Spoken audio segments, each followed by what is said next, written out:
Good morning everyone. आज का हमारा वीडियो लेक्चर का टॉपिक है एडमिशन ऑफ पार्टनर। सब टॉपिक है accounting treatment of workman compensation reserve at the time of admission. इसको हम एक एग्जाम्पल लेके डिस्कस करेंगे। जैसे आपने पिछले वीडियो लेक्चर में देखा था कि क्यूमुलेटेड प्रॉफिट्स, रिजर्व्स जो भी होते हैं हम उसको ओल्ड पार्टनर्स को ओल्ड रेशियो में ट्रांसफर कर देते हैं। उसी में स्पेसिफिक रिजर्व जो है वर्कमैन कंपनसेशन रिजर्व होता है, जिसको हम बनाते किस लिए हैं? हम बनाते हैं कि अगर वर्कर्स को कोई कंपनसेशन देना पड़ जाए किसी भी मिस हैपनिंग की वजह से, तो हम उसको उस रिजर्व में से पे करें। और ये रिजर्व क्रिएट कहाँ से होता है? ये पार्टनर्स का अर्न किया हुआ प्रॉफिट ही होता है जिसमें से हम ये रिजर्व क्रिएट करते हैं।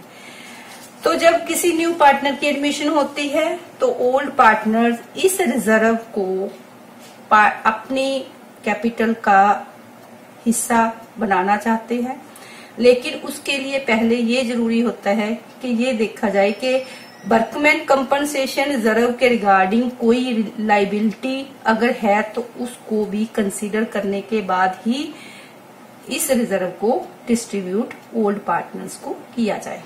तो इसको मैं एक एग्जांपल लेकर ही सारा डिस्कस कर रही हूँ। जैसे P and Q R partners having profit sharing ratio 2:1, R is admitted for 1/4 share. तो बैलेंस शीट में अगर हमें कैपिटल लाइबिलिटी साइड पे वर्कमैन कंपनसेशन रिजर्व दिया है 30,000। अब इसके मैंने 4 केस लिए हैं, उसको एक एक करके हम डिस्कस करेंगे। केस 1 में क्या है? If there is no other information is given in the question, workman compensation reserve balance sheet की लाइबिलिटी साइड पे 30,000 है, तो हम 30,000 को ओल्ड पार्टनर को डिस्ट्रीब्यूट कर देंगे ओल्ड रेशियो में। नेक्स्ट केस है if claim for workman compensation is 30,000।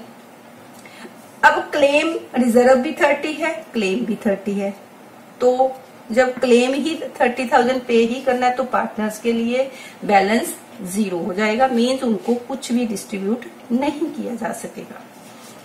तीसरा केस है claim for workman compensation is ₹12,000, means reserve 30 है, क्लेम 12 है। इसका मतलब 12,000 देने के बाद जो बचेगा 18,000 वो हम पार्टनर्स को ट्रांसफर कर देंगे। नेक्स्ट केस क्या है? If claim for workman compensation is ₹45,000, means reserve कम है, क्लेम ज्यादा है, तो उस केस में हमें रीवैल्यूएशन अकाउंट के थ्रू इस जो एक्स्ट्रा क्लेम को लेकर पार्टनर्स कैपिटल को ट्रांसफर करेंगे। लेकिन हम इसकी पहले एक एक करके जर्नल एंट्री समझते हैं। मैक्सिमम ये 4 केस हैं जो वर्कमैन कंपनसेशन रिजर्व के रिगार्डिंग पॉसिबल होते हैं। तो अब हम एक एक करके इसका केस लेते हैं। केस 1।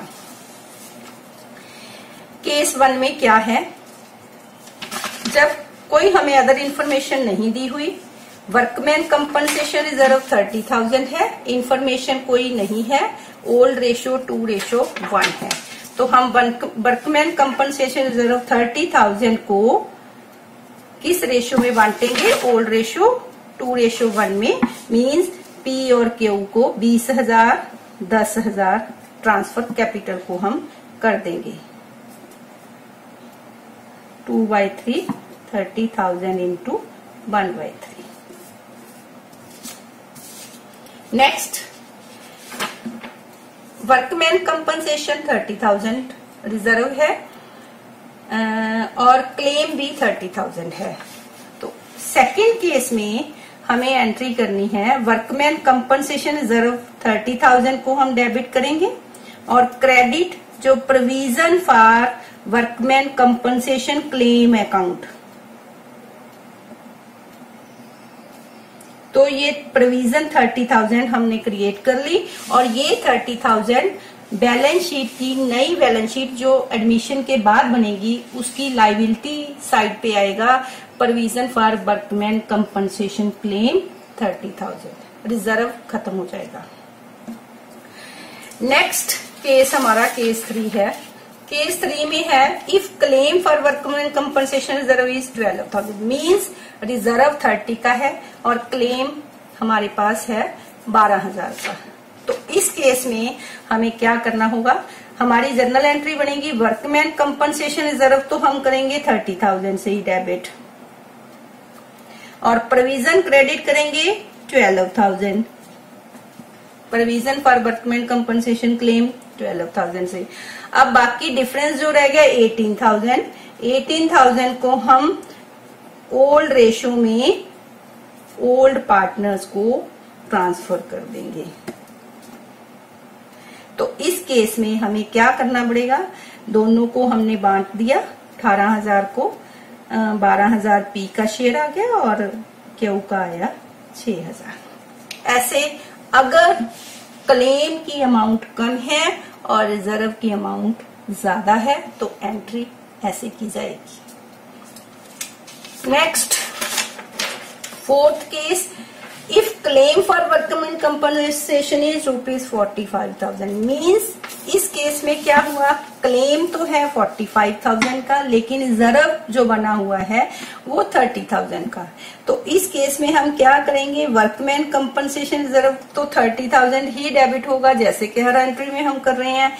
बाकी का डिफरेंस जो आएगा वो 15,000 मीन्स प्रोविजन हमें 45,000 की क्रिएट करनी पड़ेगी क्योंकि हमें क्लेम 45,000 की प्रोविजन का ही है।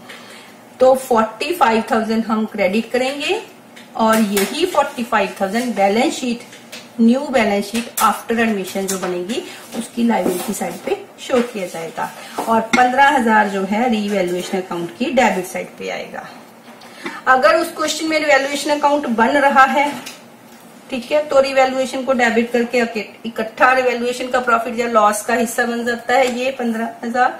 चलो इस क्वेश्चन में हम रिवैल्यूएशन अकाउंट का जो ये लॉस है उसको हम डिस्ट्रीब्यूट कर देते हैं। रिवैल्यूएशन अकाउंट का loss partners capital account debit to revaluation account 45,000।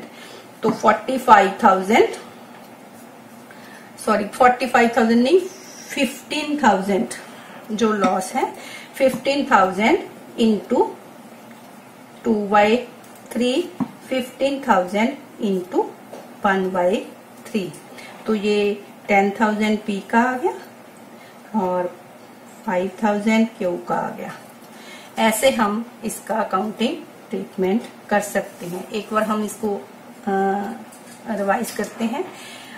Workman compensation reserve दिया है, डिस्ट्रीब्यूट कर दीजिए अगर कोई इन्फॉर्मेशन और नहीं लिखी हुई। क्लेम दिया है, जितना क्लेम है लायबिलिटी साइड पे चला जाएगा नई बैलेंस शीट में और जो डिफरेंस होगा वो पार्टनर्स कैपिटल अकाउंट को ट्रांसफर हो जाएगा। Thank you.